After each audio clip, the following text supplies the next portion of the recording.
All right, I have 5 p.m. on November 12th. Let's call to order and do a quick roll call. Looks like we have almost everyone except for Bob Pfeiffer, if I'm correct. I think he's online. Oh, he's online. Sorry, Barbara's going. Oh, Barbara's gone. Yeah. Let's go. Yeah, I'm sorry, I'm here, folks. I'm having technical difficulties, but I'm here. Thanks, Bob.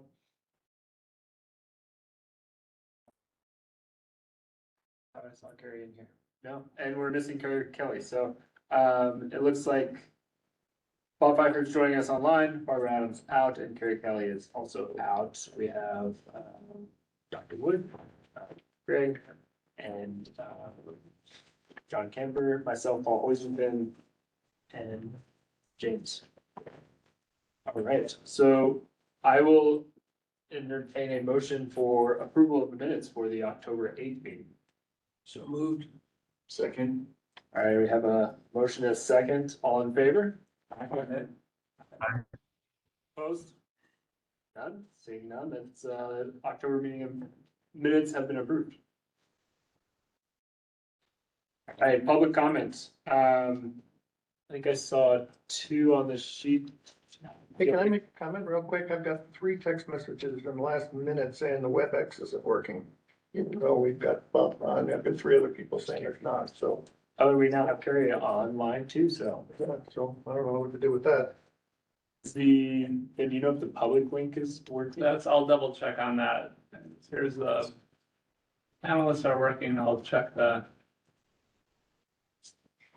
It says when using this month's meeting packet, it goes to the one from last month. Okay. And all 3 people say maybe it's just me. that's the fastest. I can pull up the agenda.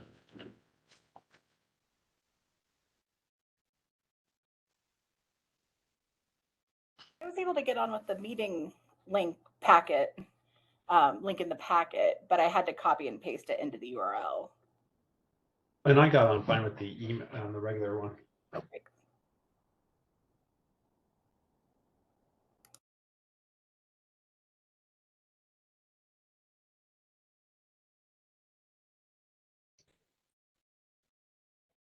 But I will say it did give a password for the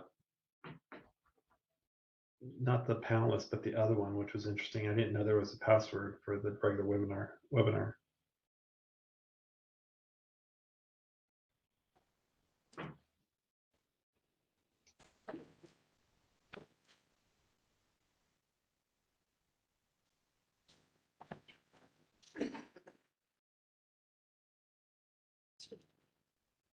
I was able to get in by copy and pasting it into a browser window.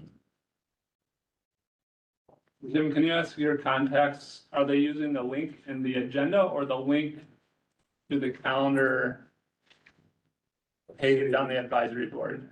Kyle Heckman says, using the one from this month's meeting packet goes to the one from last month. WebEx link is what we're talking about. So I just told him to cut and paste the URL and into the browser window. So we'll see. The other guy didn't tell me anything. The other person didn't say it. They just said the web link isn't working.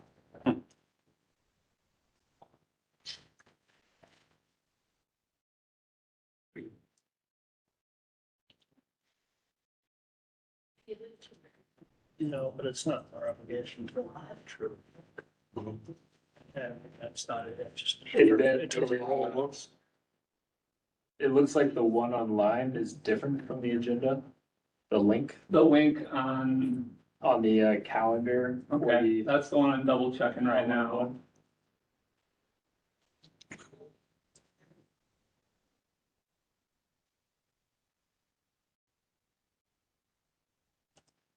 Okay, one of them's in by cutting and pasting. Theoretically, this is the thing.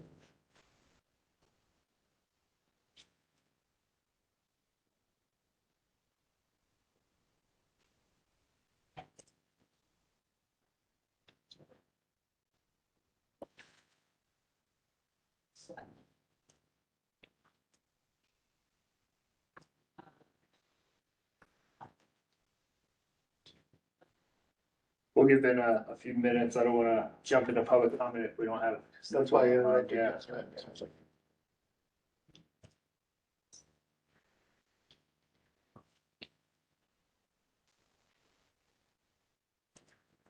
So the link on the webpage should be correct now. That appeared to be the old one. So then it sounds like the agenda link, agenda packet link is working as a copy and paste.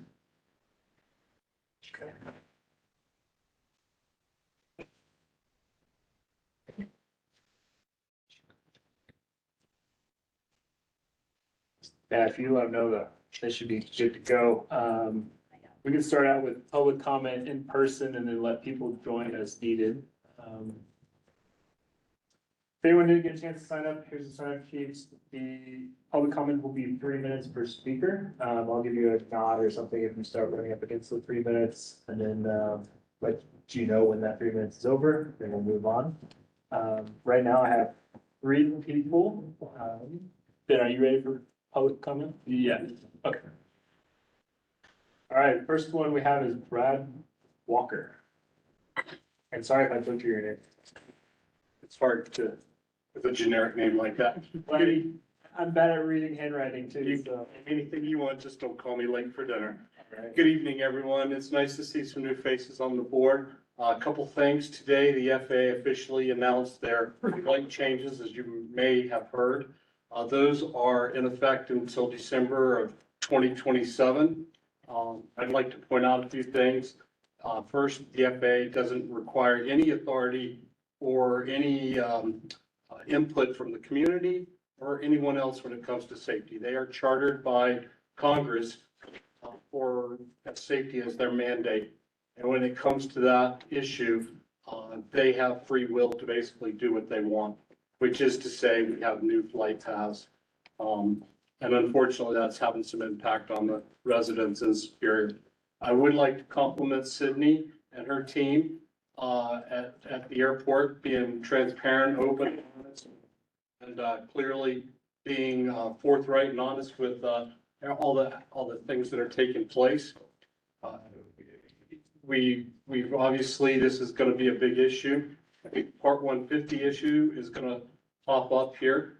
I know that members of the Town of Superior Board of Trustees have previously advocated for the town code enforcement officer to write tickets for pilots in violation of local noise ordinances. I know that Town of Superior trustees have also been staunch advocates for lawsuits against the airport. What I will convey to the board is what was given, some advice that was given to me by someone high up in DC, and that is control the things that you can control, which is to say, proper oversight of the airport, make sure the airport's doing their job, doing their duties, they're following the rules, continue to be transparent, open and honest with communications. And I think if you do that, you will find that things will work themselves out as appropriate. Thanks very much, and I hope to meet all the new members. Have a good night. Thank you, Brad. And Ben, just for the record, Dr. Adams arrived, so we now have everyone. All right, next up, we have Ryan Garrett. Hey, I'm super short. Of the RMMA update that went out this afternoon, about an hour ago, the link to the NOTAM on the email doesn't work. It goes to the search page.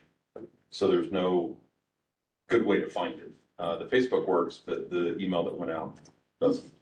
So, yeah, might want to send an update out, that new information. Perfect, thank you. Yep, thanks. And Steve Razor. That's me. I'm with the unincorporated Boulder County group. We've been attending these for a while. I haven't been, but I've been watching from the sidelines. And I was surprised to hear you say that FAA has come out with a new decision on the rules, regulations, flight paths and all that. Is it recent? It's something that's transparent, but I'd make sure that the board hears your comments. Right. Okay, all of us were waiting for a response from the FAA through the federal government, to our federal legislators, I should say. I had not heard that there was any final decision on the flight paths that were changed back in June. But even if they stay the same as they have been, I don't understand why the pilots don't use the south training area more. I mean, it's an approved site, but for some reason 85% of them fly north. Is RMA directing them in that direction, or is it the pilot's choice once he's off the ground? Pilot's choice. And so, Pilot's choice. really, okay. So you just tell them when to take off, and then they're their own guide. They go wherever they want. That's basically it, The tower clears you for takeoff, right? you leave the airspace and then you can go where you want. Well, we have an uphill battle over it, as we have had for years, so. Hopefully our legislators will be able to help us out. Boulder County, because it's a real hassle having planes fly over the house all the time. Thank you for listening. Thank you, Steve. Thank you. Ben, that's all that I have on, public comment in person. Is there anyone online that was able to join? We have Randy Johnson online, so I will unmute him now. All right, Randy, you should be unmuted.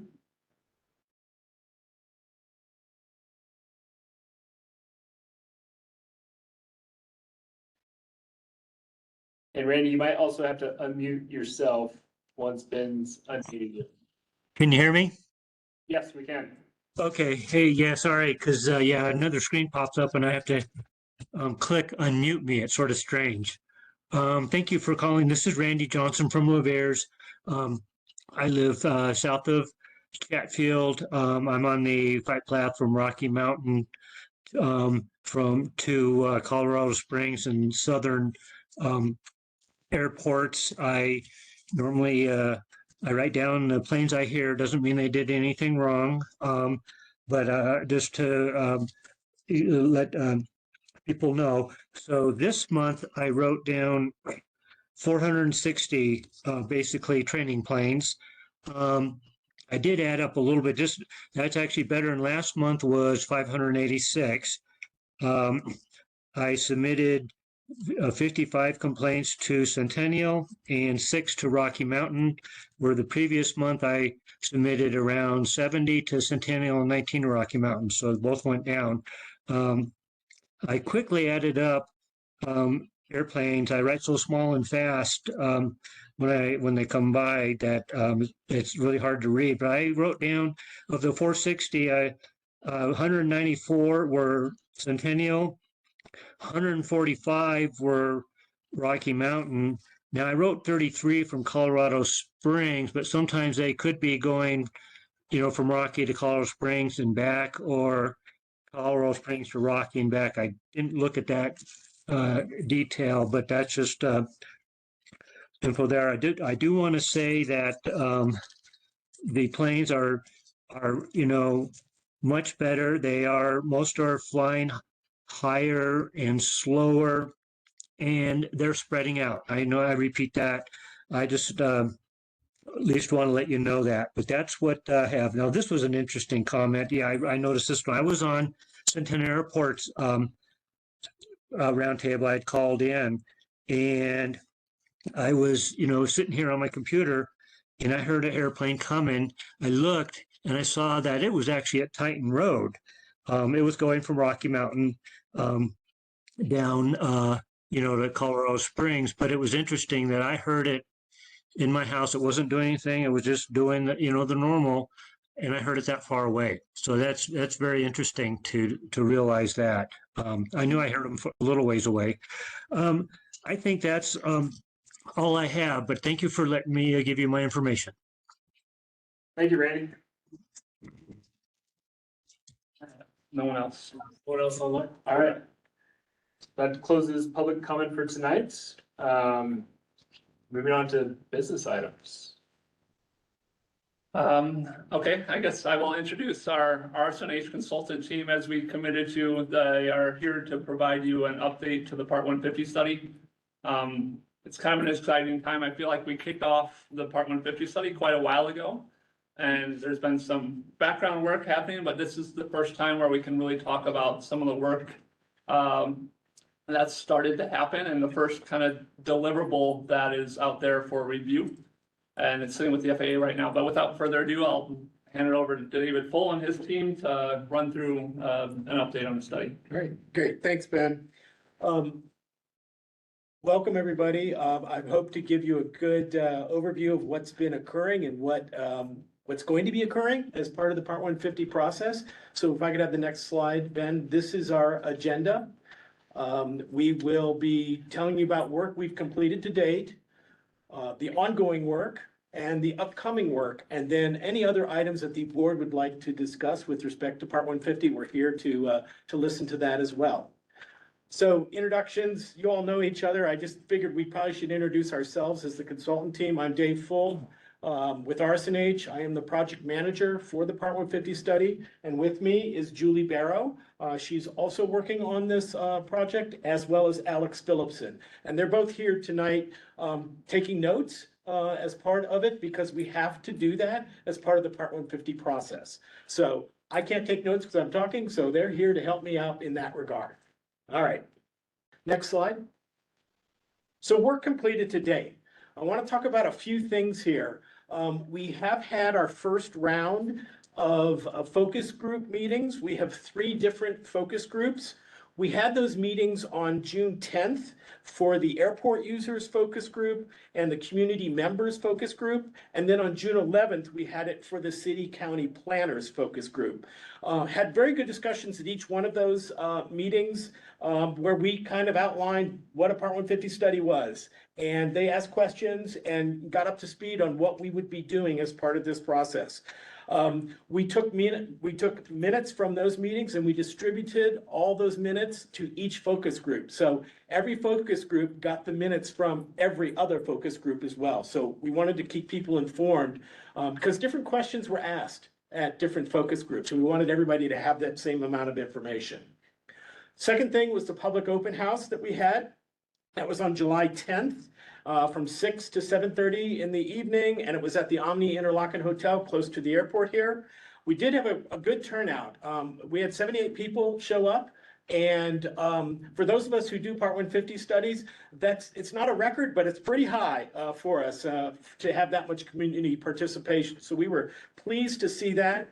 At the public open house, we had a series of presentation boards, and people had the opportunity to go at their own speed and look at the boards, ask questions of the consultant team to find out any information they would want to know with respect to the Part 150 process. And we had a lot of good discussions with people about Part 150. And we also had a lot of people who complained about noise, and we needed to hear that because that's part of the process. Third thing was we've developed the land use map. The land use map is really important as part of a Part 150 process. There are 2 land use maps that we have to show the FAA. The first version includes all areas within 30,000 feet, linear feet, from the end of the runways. And that is a Part 150 study requirement. So we have that map, but we also have another map that kind of comes in closer to the airport. And that's the map that the airport board that we put in your packet. You can see those maps there from that. That map, that second map, will really be useful for us because that's where we're going to put our noise contours. We are going to overlay them on that land use map. That's important for us because it will then be able to tell us, do we have incompatible land uses within our noise contours? So again, that's part of a Part 150 process that we're required to do. We shared that land use map with City and County Broomfield, the City of Louisville and Westminster, the Town of Superior, and Jefferson County and Boulder County. So, and I think I'm going to show you the land use map on the next slide, but let me do number 4 first. And that's the update email that we gave to the focus group members. We wanted to make sure they were kept informed as to the process. We told them at the very beginning that a Part 150 study usually takes about 2 years to complete. So there's going to be a lot of downtime in between their various meetings. So we sent out a separate email to them on September 29th that just indicated where we were and what we were doing and when to expect their next meeting. And so we gave them that progress, and we believe the next meeting, we're gonna send another email toward the end of 2025, toward the end of the calendar year. We're gonna have some focus group meetings in the first quarter of 2026. So just keep people informed that are on that focus group, because we want to make sure they can take part. Go ahead, Ben, you're good. So here's the land use map that we developed. The various land uses are in colors that we're required to use. So you can see all the different land uses in vicinity of the airport. And there are land uses like single family, multifamily land uses that are of most concern to us, because those are oftentimes what are considered incompatible land uses within noise contours. So we have this map, and that's what we will be using for when we actually develop the contours and present those. All right, I'll move on to the next thing, and that's the ongoing work. So two important things associated with that. The first is public engagement and public comments, and the second is the forecast of operations. So for public engagement, I talked about the open house. You can go to the next one. Yeah, we talked about the open house there that we had. That was our first formal public engagement. We've gotten 425 comments from the public, either in person at the open house or via email. So that's a pretty good number, and we continue to receive comments. Sydney gets to send us comments that she gets, and we get them every Thursday. We look forward to that, and we log them, and they become part of the record of the Part 150 process. And the FAA will see every one of those comments that are provided. So if you've been providing comments, continue to do so. We will continue logging them and reviewing them and understanding what the issues are.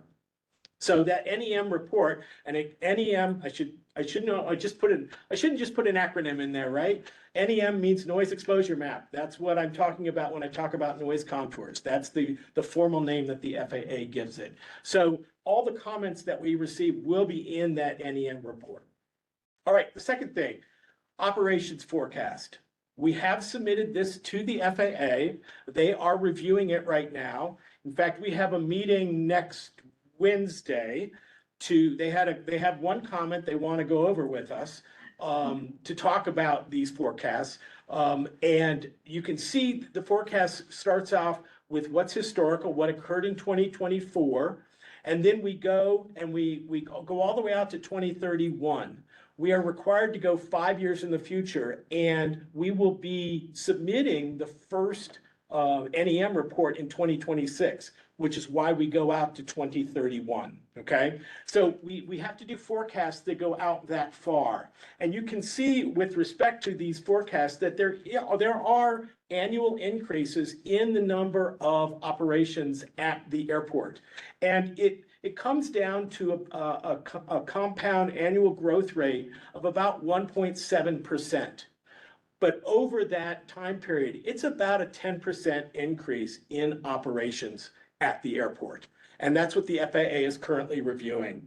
We need this information in order to actually do the noise model to come up with the noise exposure maps. So this is a really important element of the work products that we will provide. The second table here that we have, if you could go to the next one, Ben, thanks, are the operations by fleet. This is really critical because it's the type of aircraft gets put into the noise model itself. You can see that the predominant type of aircraft using this airport are piston aircraft. They make up more than 90% of all aircraft operating here. That's important because that's what gets put into the noise model.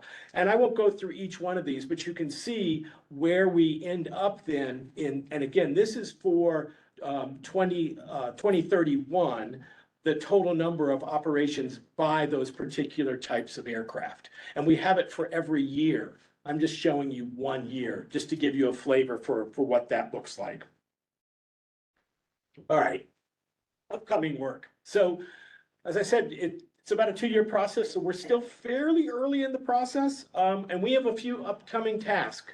The first is to finalize the inputs for the Aviation Environmental Design Tool, or AEDT. That is the noise model we're required to use. The FAA requires us to use AEDT. So we'll be finalizing the inputs for that.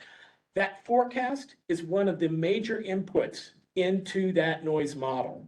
So we will be doing that. We anticipate by the end of this calendar year, we will have all the inputs in there. And then we will be able, number two, is to prepare the draft noise exposure maps, the NEMs. We believe we will have that ready in the first quarter of 2026, which means we can then have our focus group meetings with those draft NEMs, so that the focus groups can see what those noise contours look like. We'd like to have that done in quarter one of 2026 as well, and to prepare the NEM report for the FAA. That's another deliverable that they receive and they review and provide us comments on. We anticipate then, once we've turned that into the FAA, to have a public open house on the draft NEMs, so that everybody in the public can see it. It'll be similar to the open house we held back in July, and we'll have presentation boards and we'll provide all that information to the public so that they can see what those noise exposure maps look like. All right, I think that's, let me see, do I have another one? No, I think this is where I just open it up to see if anybody from the board has any items of discussion or any questions on what I've talked about today. Can you go back to the land use map? Yeah.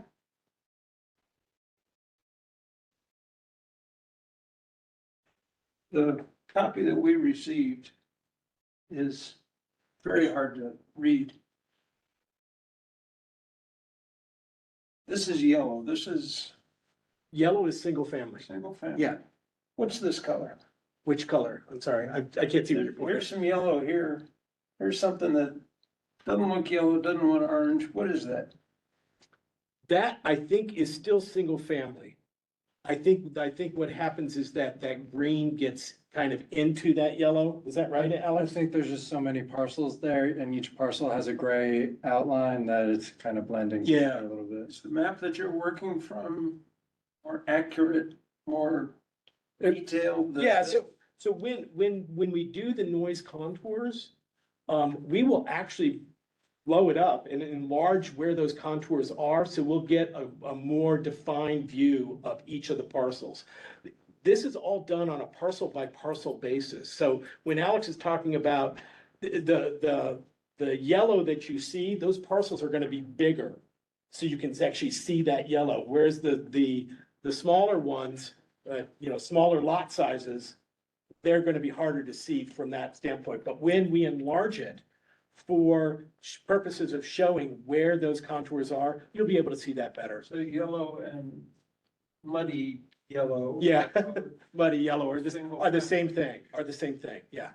All right, thank you. Yeah, Yeah, I would say just for purposes of file size for the agenda, we had to condense it down, and that's one reason, like, you don't have a full-scale, larger file size map, but that'll eventually be on the Part 150 website. We received something in the email too. Yeah. And that was just as hard to read as Yeah. this was. and the other thing that we have to do is, as part of the Part 150 process, we have to actually have, it's a 30 by 48 map that we show the FAA. So it's gonna be obviously much bigger, and you'll be able to actually, the FAA will actually be able to see that as well. The next question is, how do you do your noise exposure map?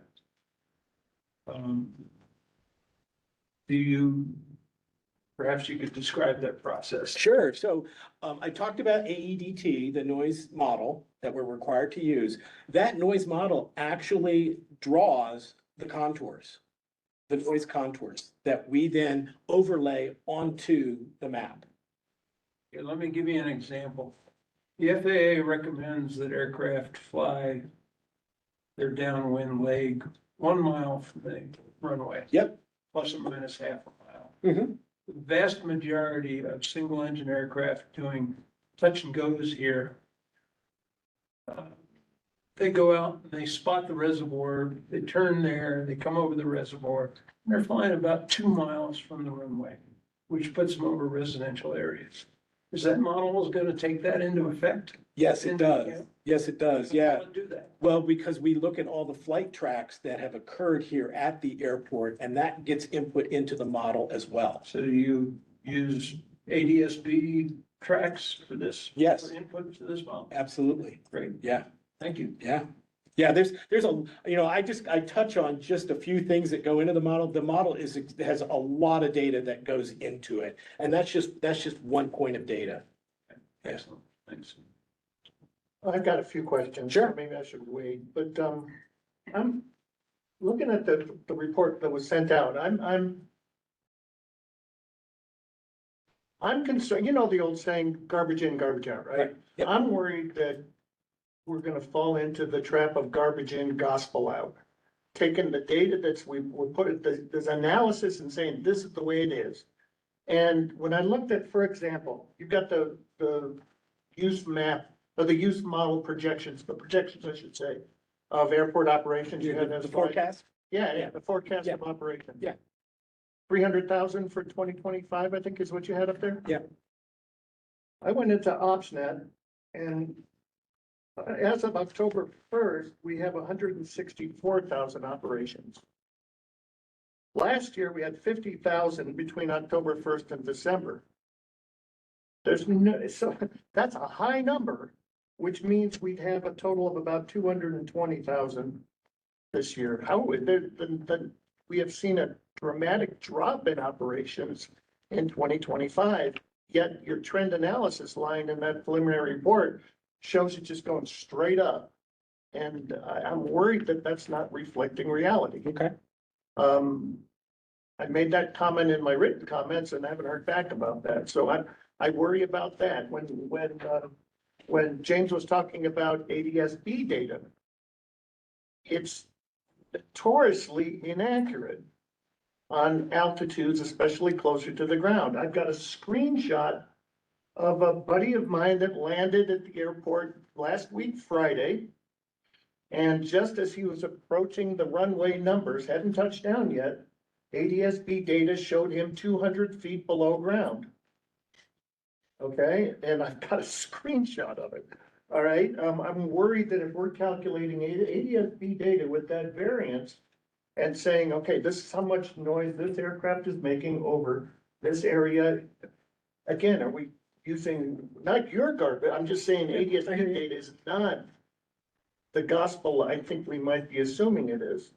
And one other point, another similar point, and this, I'm assuming when you're doing the modeling, you're looking at ADSB data, which then will tell you what kind of aircraft is being flown, how many horsepower, based on the registration and all that.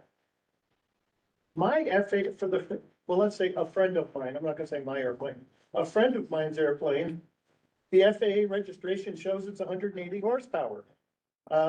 It's 160 horsepower. The FAA notoriously inaccurately lists the horsepower.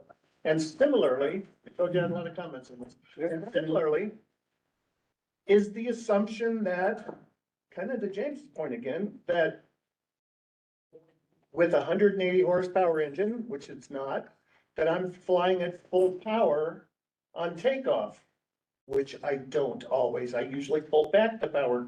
No, not for noise consideration, no offense, but to keep engine cooling, to keep the engine from heating up because it tends to heat up in the back cylinders. Right, Greg? Yeah, so I'm worried about all those nuances, how they're calculated, or are we just saying, those are just gonna be rounding errors? So I'd like to hear how that analysis happens, or am I too deep into the weeds already? Yeah, you are kind of deep into the weeds, but you're right. I mean, all that stuff is important. In terms of what the data that we put into the model.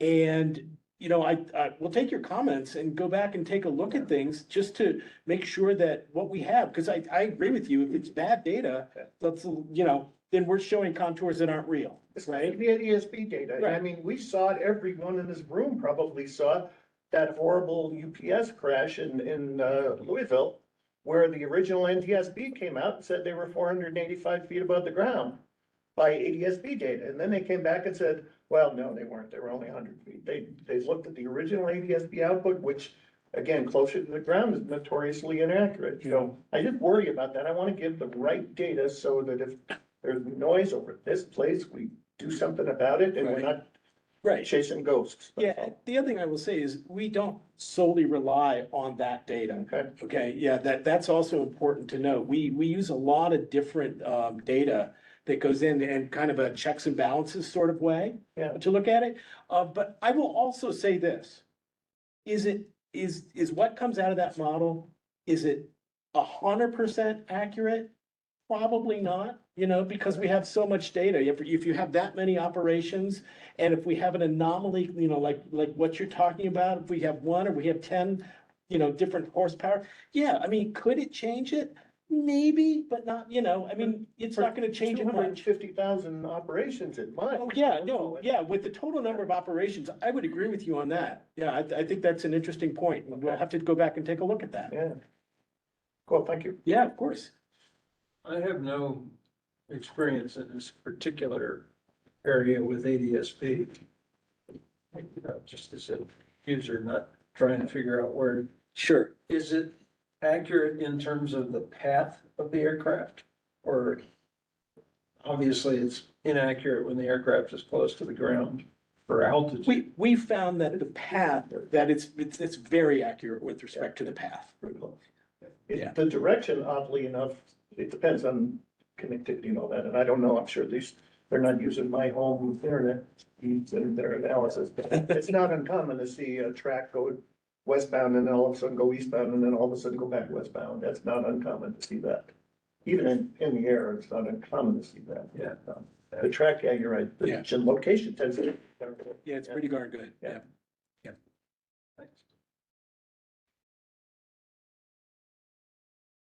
Any other questions from the board? Can we ask questions as well? Sorry, not from the public, only from the board. We'll save, if you do have any other comments, we will be opening it for next month and we'll take it then. You're out of December then, Uh, would be January, 2 months from now. yes, I believe that's correct. Yeah. All right. Well, thank you, Dave, Yeah, and of our course. SMH team. Right. Ben? But you guys are accepting public comments, right? Yeah. So if somebody had a public comment, they could contact you. Yeah, I mean, yeah, it's, goes onto the website and, Sydney sends them to us, so, yeah, we're happy to take comments that way for sure. Yeah, thank you, John. That's Yeah. a good point. If you do have a public comment For for questions, RSH team, for questions. and I think you'll probably have another public house coming up soon. Oh, yeah, we will have another public open house. And so that is an opportunity. that's- 6 months, right? When everything. Yeah, it's, I don't expect honestly, the public open house to be before April. It'll be in the second quarter of 2026. You around after the meeting? I can stay around. I think you. Of course. All right. That's agenda item there. Okay, so to start with, you remember we talked about an independent audit that was occurring on airport leases, talked about the CPI and determined if that had been escalated correctly or if it hadn't been, or what might be owed to tenants due to inaccurate CPI increases or owed to the airport due to inaccurate CPI increases. Third-party auditing firm continues to evaluate all of the airport leases, and they've gone back and looked at any new leases the airport has, old leases the airport has, any terminated leases the airport has, lease transfers between different type of hangars that have happened, just to make sure that we can look at every single lease that has CPI in it to make sure that accounting is accurate and a faithful effort to make sure that we're accounting for all of that correctly. When they're done with that, we'll do a full briefing to hear the AAB and to the BTC to talk about that.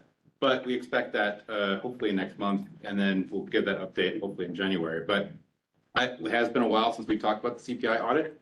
So it's important to talk about that now and give an update to say that the CPI audit still continues, and we're looking for that to hopefully wrap up soon. Generally, what happens in the past when we do leases at the airport, we've done them by consumer price index adjustments. Rather than doing CPI adjustments, we're just going to do a blanket 3% increase onto our leases from now on. That way we avoid the CPI issues that we've had. We avoid potentially data inaccuracies or missing data from Bureau of Labor Statistics of what actually is happening with CPI. And since we don't know, we're kind of flattening it out to a 3% increase for all of our new leases. If a lease amendment comes in, or new lease, or lease transfer, we'll move all of them over to a blanket 3% increase. In the background, we'll keep track of CPI through this sequence number, just to see kind of how CPI is changing over time. When a lease comes up for renewal, we'll look at how that CPI has changed versus what the 3% blanket increase has done throughout the year. And if that is different, we'll increase the rent back up to CPI, just to make sure it accurately reflects what CPI is doing. But we're not going to use CPI on an annual basis to increase rent, either for ground leases or for anything else. The goal really is to provide forecastable lease revenue for us and to forecast revenue and expenses for our users as well. It's important that you understand what the costs are going to be, what the airport understands what revenue is going to look like. And so stabilizing it this way really gives everybody a forecastable revenue stream. Yes, sir. So does this mean that there will be no mention of CPI in the actual leases that? Your new leases, when you get them, they won't have any mention of CPI. It'll be a blanket 3% increase per year. Excellent, thank you. Go on. Every year we produce a rate and fee schedule. And this year, I don't think we did it last year necessarily, but this year due to some differences in the way we calculate some rent, it's important you kind of look at it and see the full rate and fee schedule.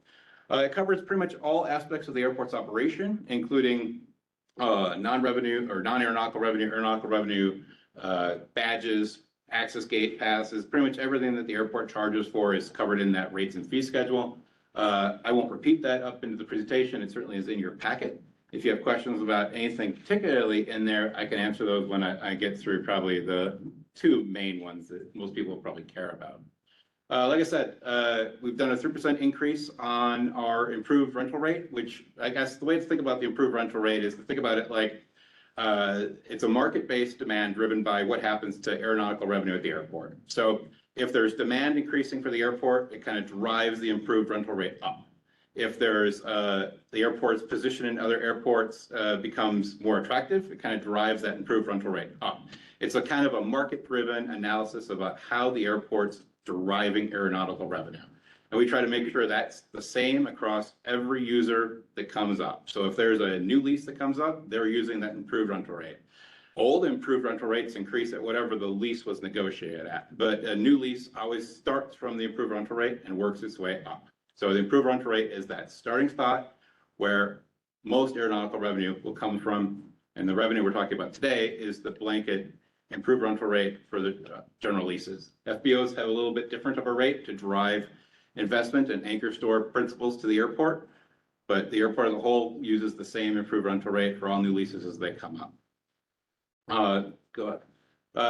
So because there's some big changes in the way that portable hangars and aircraft tie downs are done this year, it was important for me to kind of break that down to you today and really kind of really deep dive into why it is what it is.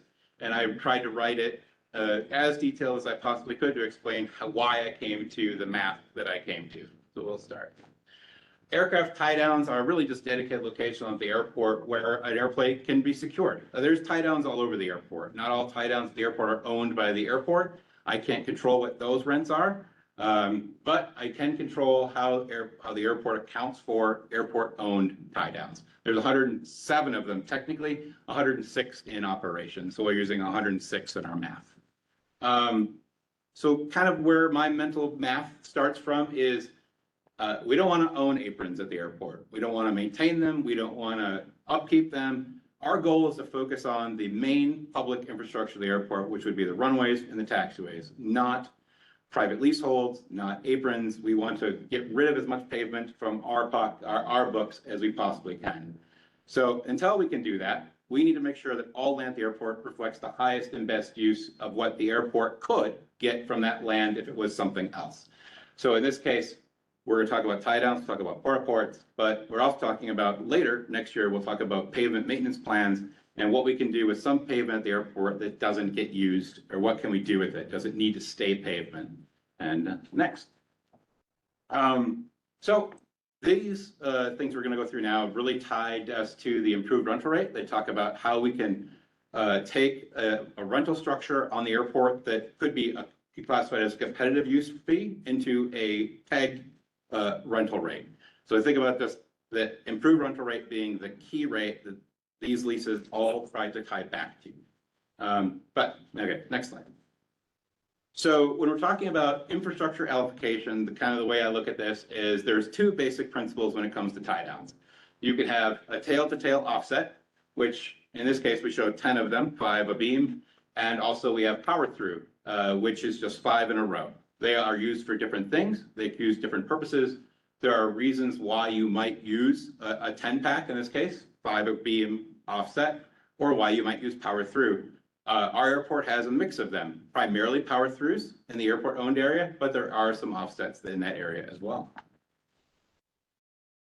So there's a more further breakdown of how I got to this, but I do want to kind of talk about a couple things on here. If I took this mathematical approach that I'm explaining to you in the paper and showing in the presentation, the rate that we charge for a tie down today is about 35 cents per square foot. The improved rental rate is about 76 cents. So as you can see, it's already far discounted below what our improved rental rate would be if we took this land and put hangars on it. So when we're thinking about the airport, we're thinking about private leasehold's job is to rent ground, build tie downs, and operate their business. The airport isn't in the business of operating tie downs. We happen to be, but we don't want to be. And so how do we take that land and convert it to a better and higher use? So this is where that comes in, where in 2026, the improved rental rate will be 75.73, and that is a 3% increase from last year. I don't have that math in front of me. I don't remember what that number was, but 75.73 is a 3% increase of what our improved rental rate was from last year. The side effect of that is that from going through all that math, the aggregate rental rate for our tie downs does go from $140 a month to $298.95. That's what that highest and best use ground would be at that improved rental rate, which once again is a market-driven impact of what is demand like for the airport. Go ahead. So I understand it's a lot. It's a pretty big increase going from 140 to 298.95. So we'll do that over 2 years. We have a rate for 2026 and a rate for 2027. 2027's is 307.92. That is what the math breaks out to. Took a halfway point for 2026 and got to 223.96. That makes sure that it's not an immediate hit from 140 to 298.95. It makes sure there's a transition where it's not such a large hit. It is about $88 per year of an increase per tie down. For some individuals, that's not a big hit. For some large operations, that might be a bigger hit. But our goal at the airport is to make sure that all of our land reflects the highest and best use, and to encourage private development to take on those assets and operate them so the airport doesn't have to do that. This 298.95, just for sake of, you go to the next one. Just for the sake of, does not include any maintenance. This is the pure, I'd hate to say the word privilege, but benefit of operating at the airport with the facilities that we have. We are taking this methodology to ensure that we can meet our grant assurances, that all of our leases are fair and equitable, and to ensure that all of our paved areas are properly maintained.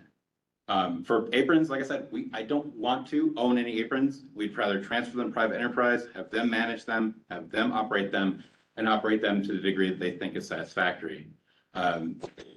More information about that is in your packet. I can answer questions about like the methodology or how that came to be. But I tried to make the packet information as complete as possible so that it kind of made sense about how I got to that. Is there any questions about tie downs?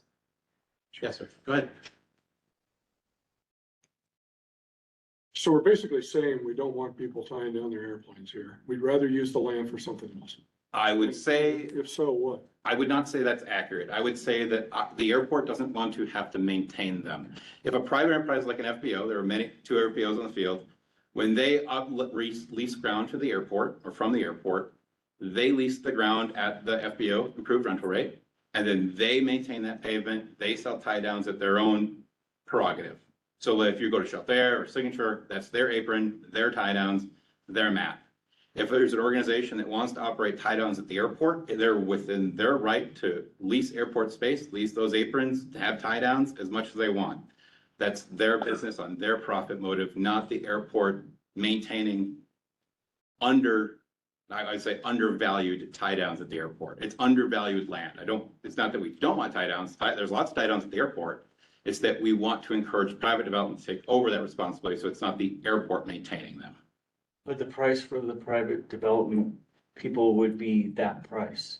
Correct. It's no different than any other lease at the airport. If well, but the porta ports aren't at that price. Porta ports are priced at actually a higher rate, and we'll get to that. The porta ports are actually priced at a higher improvement rate because they're non-reversionary. But they are based on the same math where the porta port is based on that same improved rental rate concept of that 75, 73 number.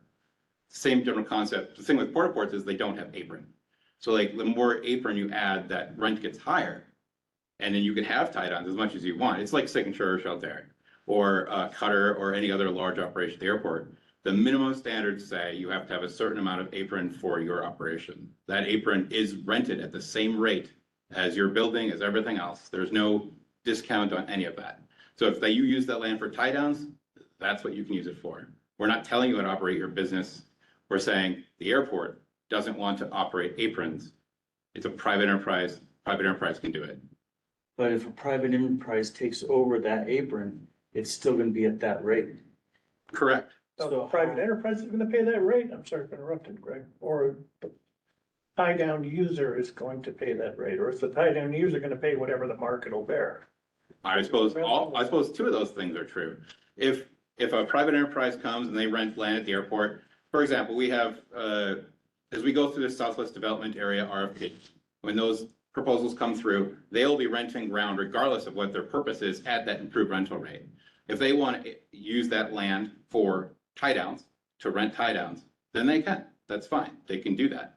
We're not saying no tie downs. We're saying, as an airport, this ground is worth this much.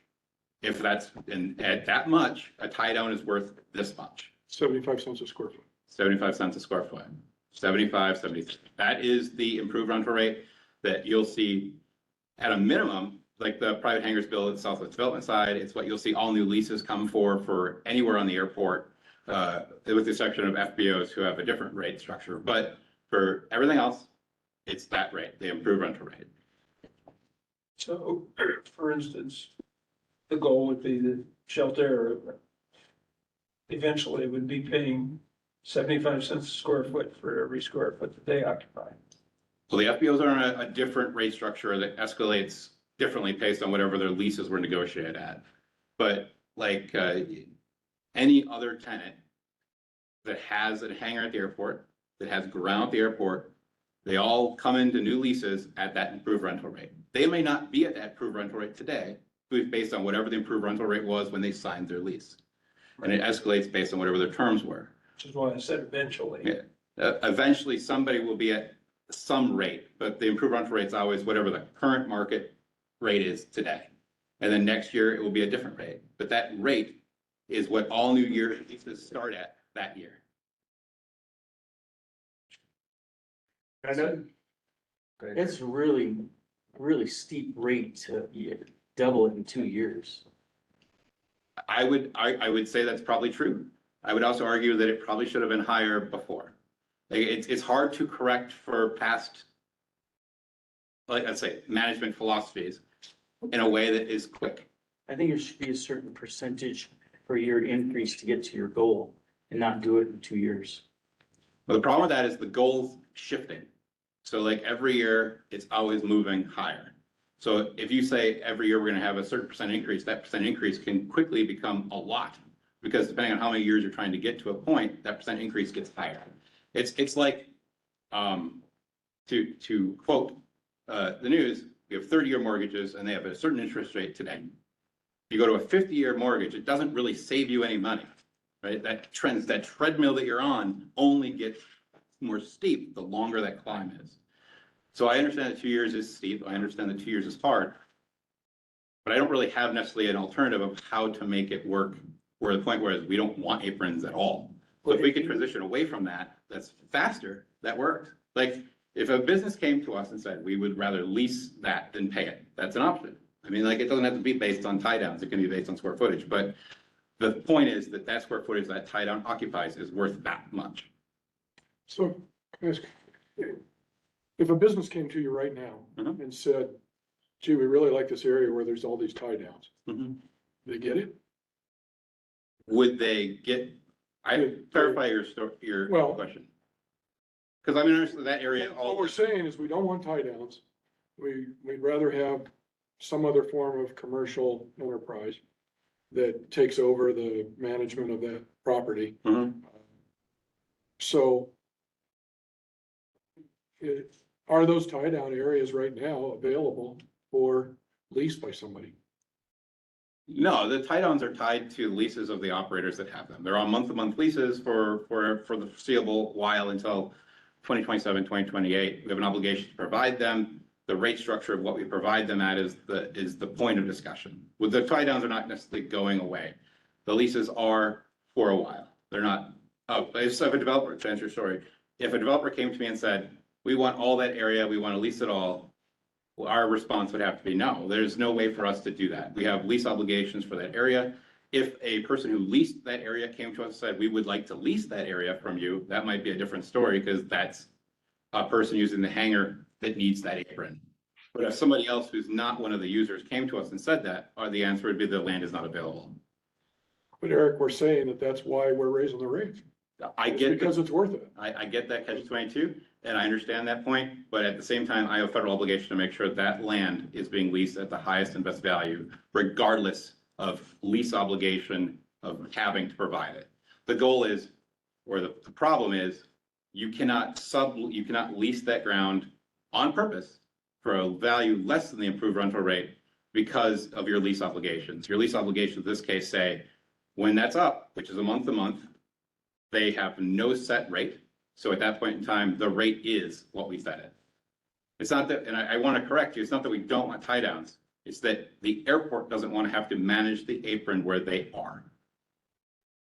So Eric, it sounds like we have some concept of a land use or we have different rates for FBOs, hangars, tie downs and things like that. Are the approved rental rates for that land different for each of those now? Or is it just the improved rental rate is for all land at airport because all land could be used for anything? I think the answer to your question is the improved rental rate is increased every year as it becomes the new datum for new leases. And if a lease was 5 years old, there's no guarantee that lease today has the square footage of the improved rental rate.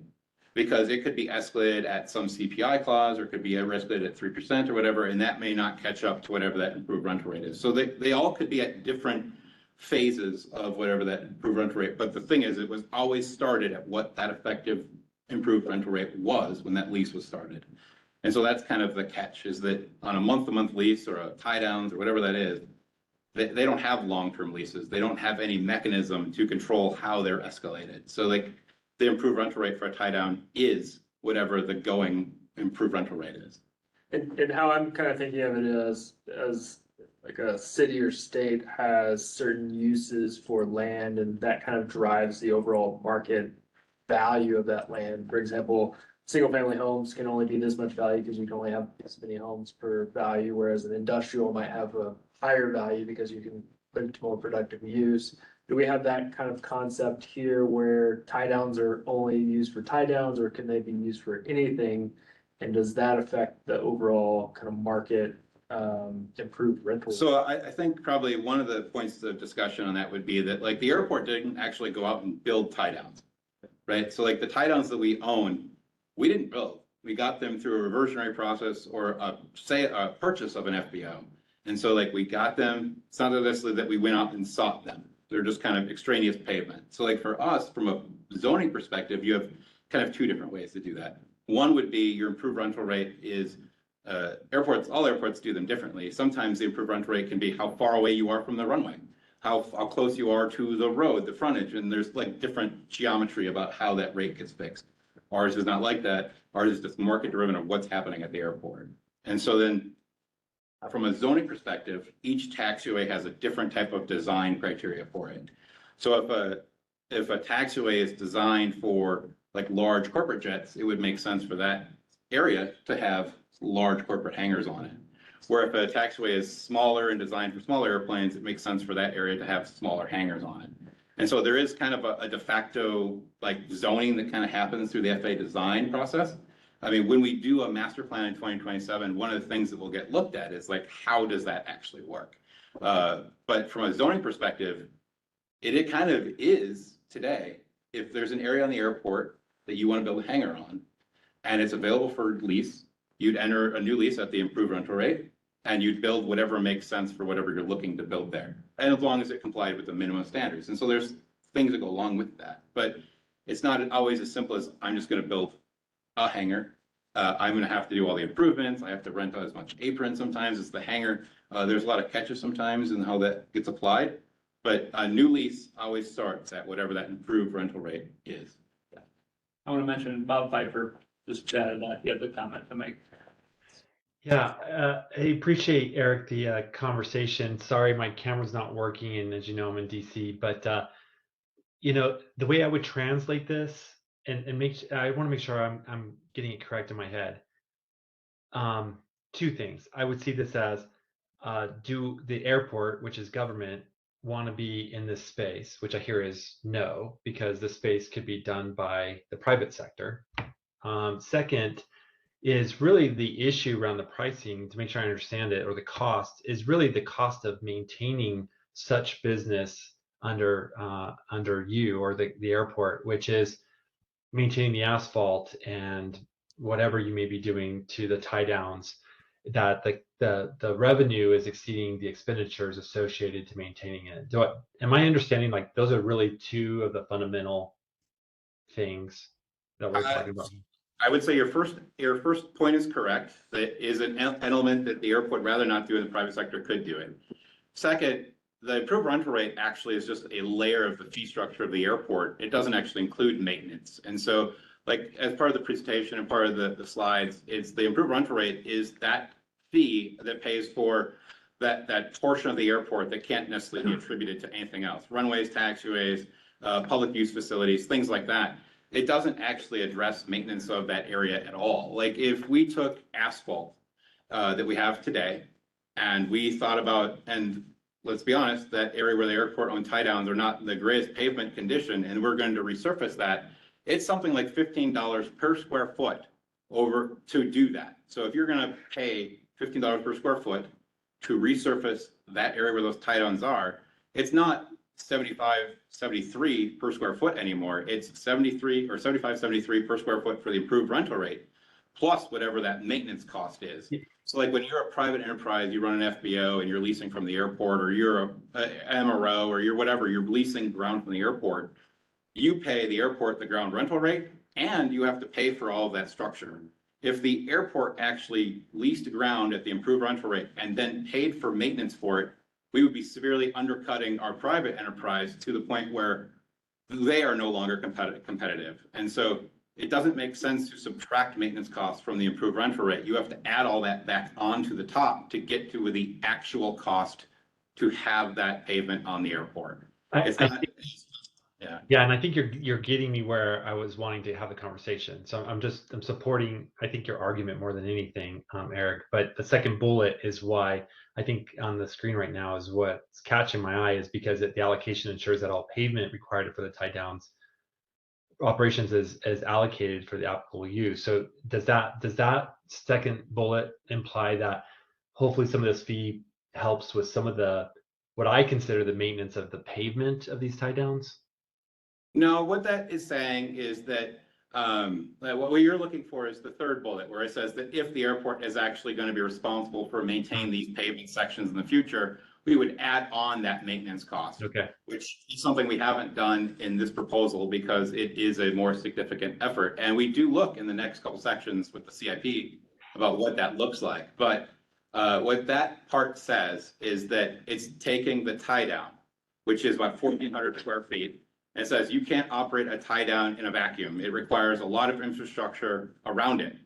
The taxiways, the lead-ins, all the safety areas around a tie down are all part of the equation. So you can't just say a tie down is 1,400 square feet. A tie down is whatever amount of square foot is necessary to get a plane in and out of that tie down. Yeah, So you can share that square footage with other people, but you still have to cost account how that square footage is applied to all those tie downs. So that's what those layouts try to do, is say, okay, if you have one tie down that's 1,400 square feet and it can't operate in a vacuum and it needs a bigger apron to operate, what is that area? And so that's what the layouts try to figure out, is at that price point of that many tie downs, it takes that amount of money to make sure that those tie downs have all the infrastructure around it cost accounted. Not just the whatever 100 square feet, basically. So I Correct. appreciate that. You answered my question. Thank you. You're not talking about 1,400 square feet. You're talking about some larger prorated amount of square foot per tie down than just 1,400 square feet. Exactly. All right. No, you're answering exactly where I was going. Thank you very much. Also, just to make it clear, if someone, say a private company comes to us, says that they want a certain number of tie downs, it is not available? Did I hear you correctly? The area where airport owned tie downs are located? If a business came to us today and said that they want to operate a business that would require like 15 tie downs or whatever, we would reference our rules and regs, see what that minimum requirements would be for square footage. For an FBO, it's about 15 acres. So they would have to come in, rent 15 acres, and in that space, they would rent the hangars and build all the apron they would need for the tie down. An airport owned tie down is utilizing basically free pavement in order to subsidize it. So like our point is, we don't want to be in that business. Somebody else can do it better than we can, better maintain it than we can, plow it better than we can. We're trying to encourage that private development to ensure that that is something that drives the airport forward. Thank you.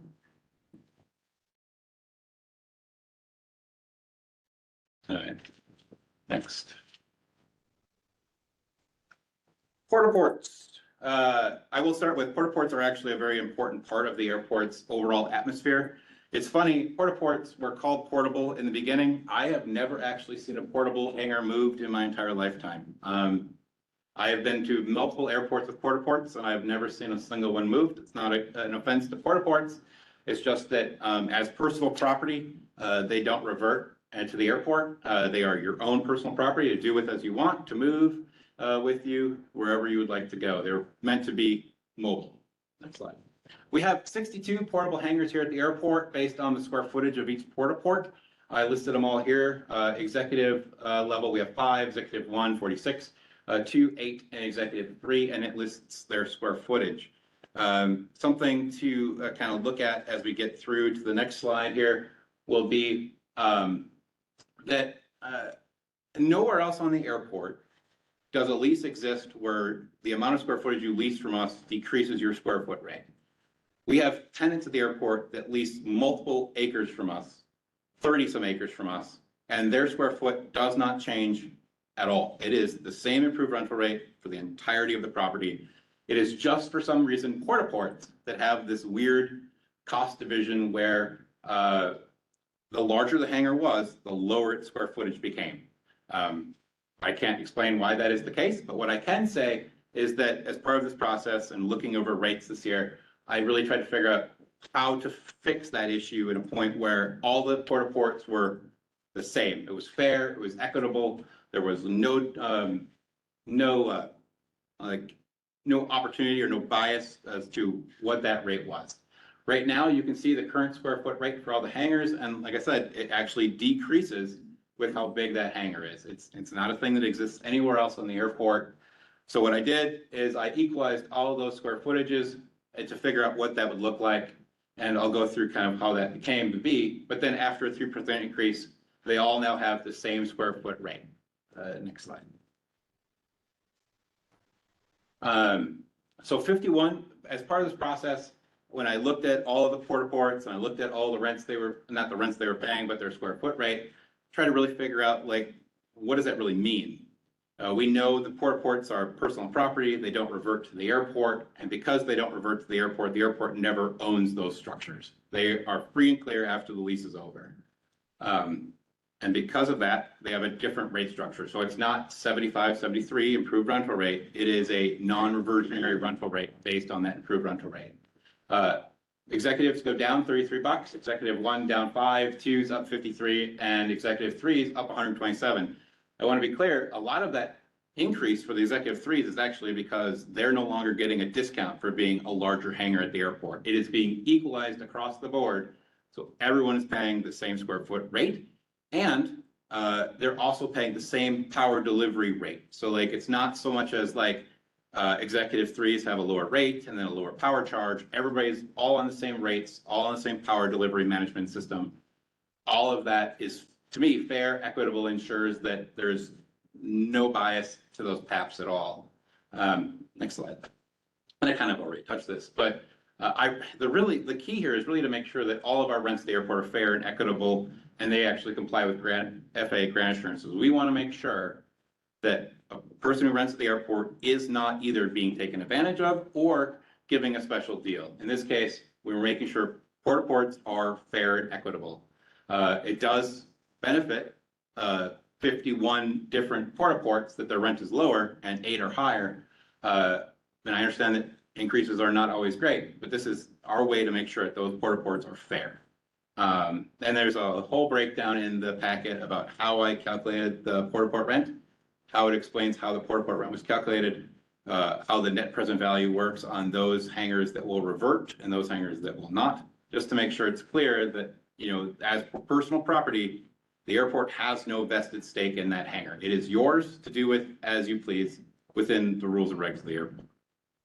Are there questions on the porta ports?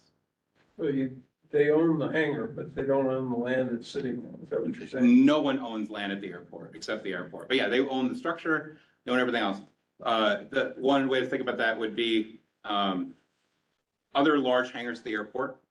They're built by private parties. They build them, and then the nasty word that no one likes to talk about is reversion, where at the end of that lease, theoretically, that hangar all comes back to the airport to do with whatever the airport wants. Generally speaking, all airports try to avoid that as much as possible. There are lots of different ways to avoid reversion, whether that's lease extensions for ground improvements or whatever it might be. But reversion is not something that the airport takes lightly, but it is a capacity the FAA mandates that we keep. And so, except porta ports, every hangar on the airport eventually comes back to the airport. So that's the difference. Personal property, your porta port, your property, you can do with it as you please. To the extent you could leave and go somewhere else if you really want to. But we do cherish our porta ports. It's not like we want them to go away. It's just that we're trying to make sure they're all fair, equitable on the same basis. Okay. Good. Not again.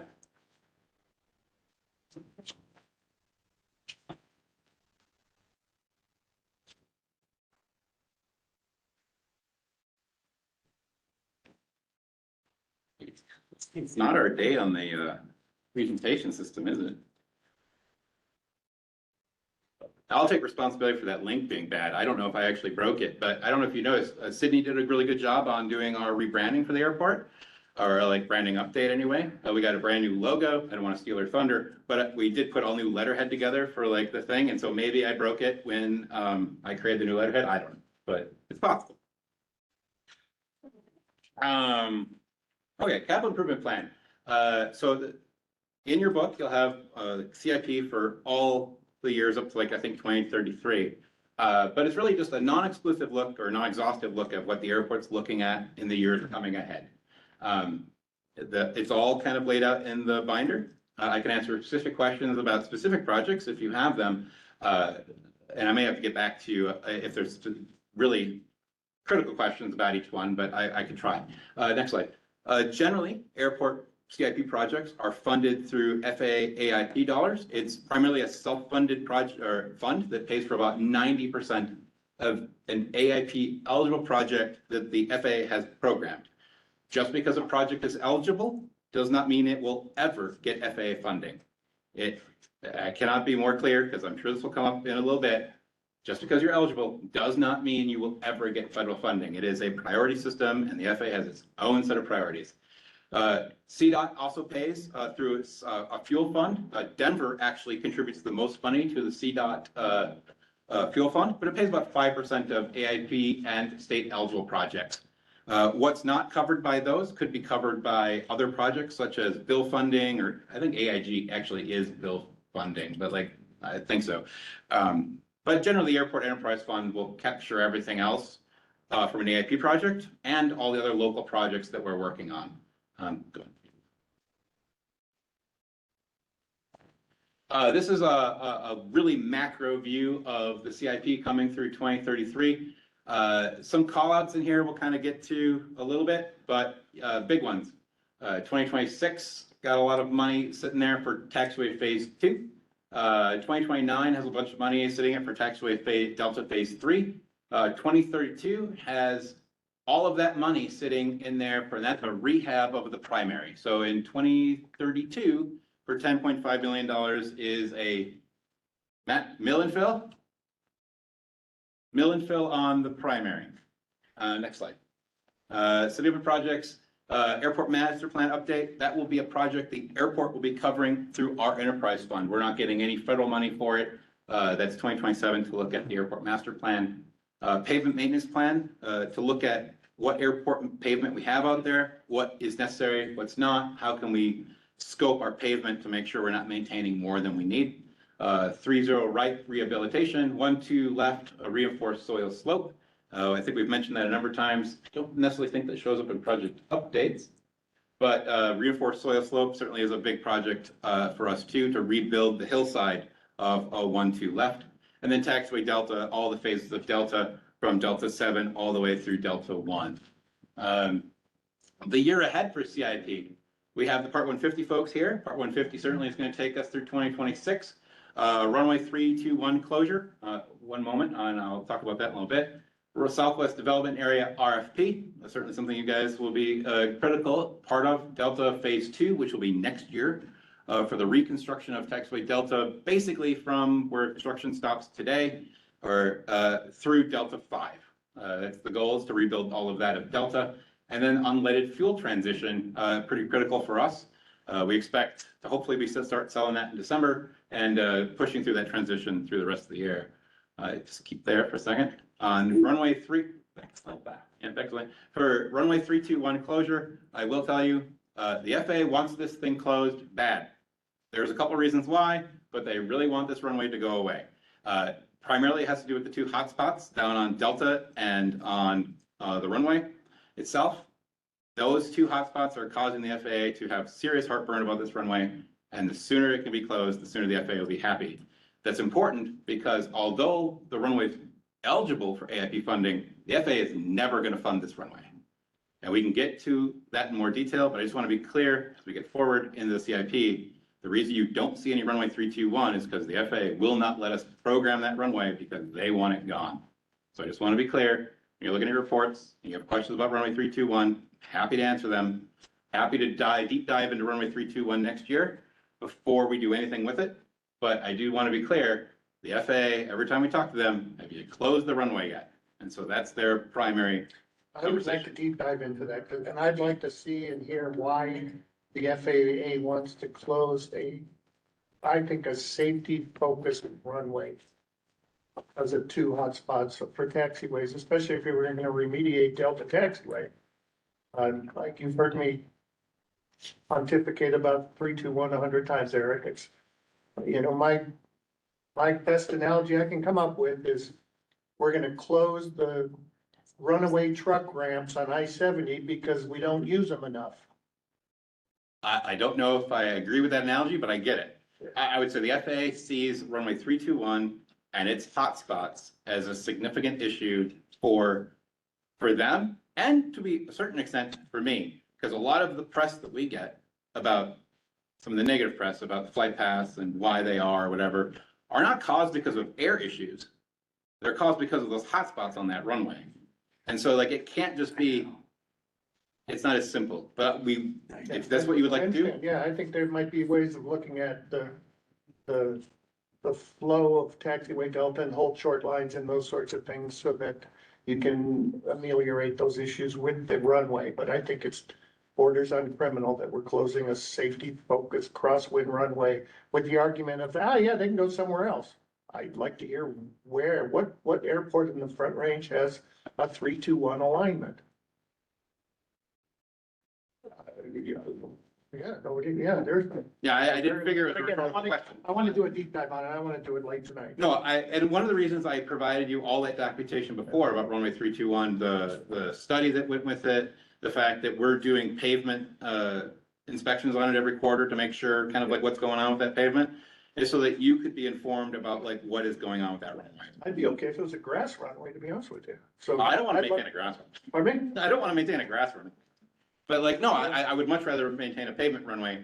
But no, it is something to deep dive into. Yeah, I'd It's love certainly to. something that we'll do. I imagine, like I said, the year ahead, runway 321 is going to be one of our primary focuses on what does that mean for us? Open, closed, or whatever. But yeah, the CIP does go through. It lists kind of the current projects that we have going on, projects that have been finished since last year, and then a CIP for pretty much every year. A non-exhaustive list. There will probably be projects that pop in that aren't on here, and we'll talk about those as they come up. But I have this in front of me. Are there any specific questions about any of the CIP items right now?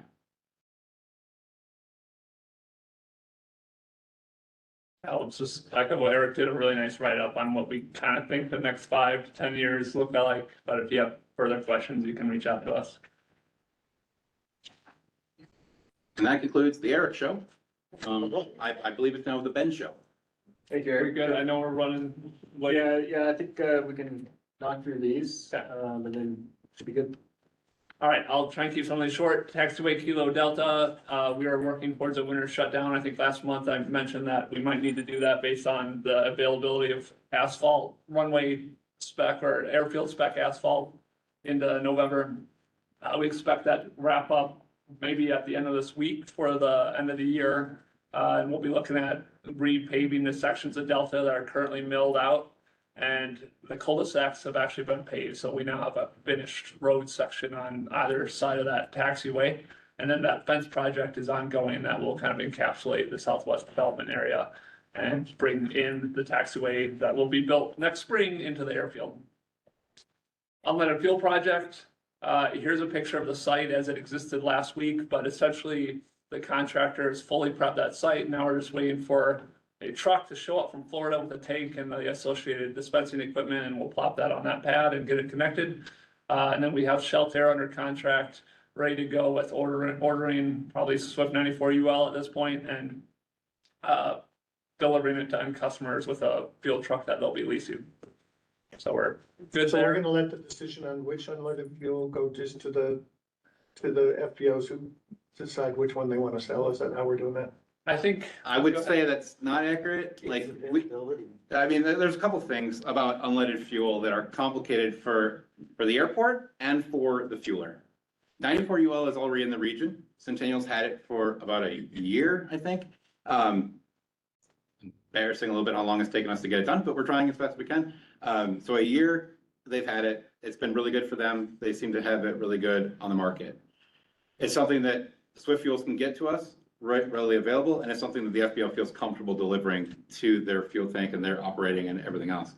There's 100R, which is also from Swift Fuels, which doesn't have as wide of adaptability as Swift 94 UL does.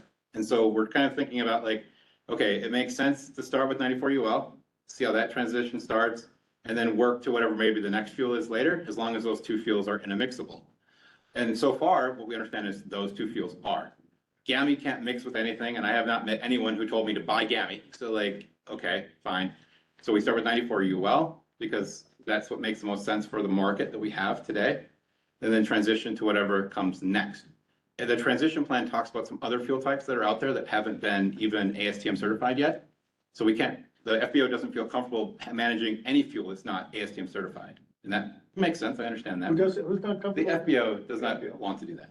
And so that means we're kind of not stuck, but we can sell 94 UL and then transition to whatever comes after that. We think there'll probably be 100R based on what we're seeing from ASTM certification and moving forward. And that's great when we can finally make that transition. Whenever we can start that, we start rolling on other issues. Once there's a drop in replacement, assuming 100R becomes that, we can start the transition plan where we're moving the FBOs into that too. So it's not that the FBO wants 94 UL, it's that based on what we're seeing in the market and what the conversation we've had with our pilots and our aircraft owners is that that's what kind of makes the most sense today, was 94 UL. I kind of bloviated maybe that a little bit, but like, is there a different option that you think would be better? I've heard great things about GAMI's, 100 low lead. It's just, they're unleaded. And I know the ATSM certification is the bugaboo with them, and they don't want to do that because of their proprietary, the content in the fuel, and they'll have to, and there are industry representatives with ATSM, or I can never remember the acronym. Yeah, ATM, yeah. Yeah, yeah. So I've heard good things about, AOPA, has done tests on the GAMI unleaded, with pretty extensive tests, and have had extraordinary results. So I just worry that if we're gonna be married to the Swift 94, then we've shut out the GAMI 100 UL, and I've heard some unusual things about the Swift 94, so. I know that there was an issue over the summer where Centennial, they have a flight school at Centennial that uses the Swift 94 UL, and I know they stopped there in the summer because they were having overheating issues. And that's gonna be one of the problems that we have through the whole entire unleaded fuel transition issue, is that it's not the fear of change that is the issue. The issue is that there are these stories or folklore or whatever about all the different fuels and all the different options. And it's like we're playing out Betamax versus VHS all over again. And it's like, from what we can tell, from what we've talked to pilots, Swift 94 is the one that will be adopted the most. And like, our goal here isn't necessarily to just sell unleaded fuel. It's not a checkbox for us to say, oh, we just sold unleaded fuel. It's, can we sell it? And that's the goal, is can we get planes converted? And so that's kind of our thought, is this will give us the most planes to convert. What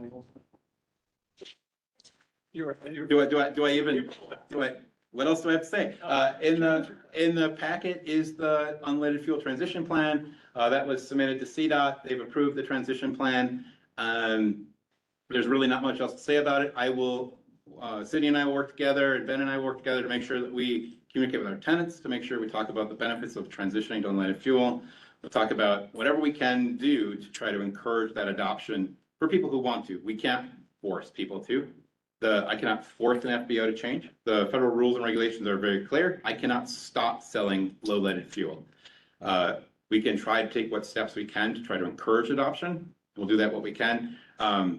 We have CDOT grant to pay the cost difference. Transparent to the user, you won't ever see it, but the FBO will track what the price is for unleaded fuel, what the price is for like Swift 94, and then we will submit to CDOT for reimbursement of that cost difference. We have $300,000 to do that right now, and we can renew that grant when it's expired or the funds come out. We'll be briefing the board to pay for STCs for those pilots who want to convert, and we'll pay for your STC transition. So we're going to the board to seek that approval to do that. So we're trying to take steps as what we can to try to make that adoption as smooth as we can. But we understand not everybody's going to want to, and we'll just try to do what we can on our side, try to de-alkalize some unleaded fuel as much as we possibly can. Now it's the city show. Okay, I wanted to give a brief update on our fall carnival. It was our first one that we did. We had around 200 visitors. I put some photos there where we did pumpkin painting and root beer floats, and there was planes out there, and we did paper airplanes. There was a lot of different things for kids to do. It was kind of our first family oriented event that we had planned. And we were really pleased with how many people came, and the feedback that we got. So it was a success for us. We're planning to do it again next year and kind of build it to be a little bit bigger and take some of the feedback that we got. But I just wanted to update you that to us, it was successful, and we had around 200 visitors. That was fantastic. Thank you for all the hard work. That was just fantastic. Thank you for bringing your plane out. Yeah, sure. That was fun. You saved us from having no plane.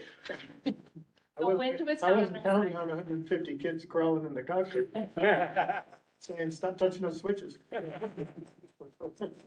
And then another reminder that tomorrow night from 4:30 to 6 here in the terminal building, we have our open town hall. It's similar to the other two that we've done so far this year. It's just no formal presentations, just conversations. We have boards, and then to chat about whatever people want to talk about. Tenants, stakeholders, community members, everybody in all communities are welcome. And then I have an update that was not in our slides because it happened today. We kind of heard about it earlier. As part of our ongoing commitment to keep our community informed, at 4 p.m. today, we shared information that was recently issued by the FAA. There's a NOTAM that introduces new VFR arrival and departure transition routes for aircraft in the airspace surrounding RMMA. These new routes are scheduled to take effect on December 12th, 2025, and will remain in place until at least December 10th, 2027. The FAA's notice states that these routes were developed to improve safety and reduce congestion in a busy and complex airspace. The procedures are uncharted, meaning that they are based on visual landmarks and GPS waypoints rather than published charts, and they are designed to help pilots communicate more clearly and avoid potential conflicts when flying in or out of RMMA. So we took that information and I sent out a press release to media, our community partners. I sent out a newsletter, and then we posted on all of our RMMA social media channels about the NOTAM, in keeping with our commitment to inform the community as soon as new information becomes available. I just wanted to let you know that that was sent out this afternoon, and see if there were any questions from the board about that. One quick question. Do we happen to know if this is any different than it was a month ago when we talked about it? And the reason, for example, in the first diagram, number 1 shows going out to Home Depot and then sort of taking kind of a northeasterly track. I wondered if by any chance, I'm guessing it wasn't, but if that was a response to some of the concerns from the East Boulder folks, or does it help that in any way, or is it basically the same as it was a month ago? Do we happen to know? Maybe we don't even know the answer to that. I say the answer is nebulous, because like a plane departs going to Home Depot. Yeah. And then from there, they turn to bearing, whether that's north or northeast. Oh, that's not what this shows. I get The the arrow point. shows that, but the verbiage says what. Yeah, the arrows, like flight paths, like it's kind of like an IFR, a star, right? A standard terminal arrival plate. It shows lines, it shows stuff, but like planes are in different spots. And so like as they're taking off going to Home Depot, it shows a full like not 90 degrees, but let's call it 90-degree turn to the north. That's not real. They're gonna overshoot that and then head to bearing. And so I'm not sure if the answer is it's changed or just pilots fly differently. I honestly, I really don't know. I'm not the FAA, but as far as I know, that's kind of how it's been, is that they go to Home Depot and then bang to course. Okay. Yeah, I'm not in love with a couple of things they wrote in here, especially on arrival procedures for the south, coming in from the south, where they say enter the class Delta at or above 7,000 feet. I kind of want to be you're the instructor. I kind of want to be at pattern altitude when I'm at the Delta, right? But Which they still haven't. Good, Raised. good thing you bring it up, Horse bring it up. fly yet. So it was submitted to airspacing, so it went into like the OEA, AAA airspacing study. I could see it. And then they looked at it and they said, oh, that needs to be somewhere else. And then so then they moved it somewhere else. And so they're doing their thing. But I did see emails follow up on that. And so it is in process, but not done yet. But no one said no yet, so. Perfect. Well, thanks, Eric. I know we're a little bit over time. Typically we take off December and reconvene back in January. So I have January 14th, I believe, is the next date. Is that good for everyone? Do we have a quorum? Otto will be here. So Think so. it looks like we'll have a quorum, so we'll set January 14th. Something about January will be elections.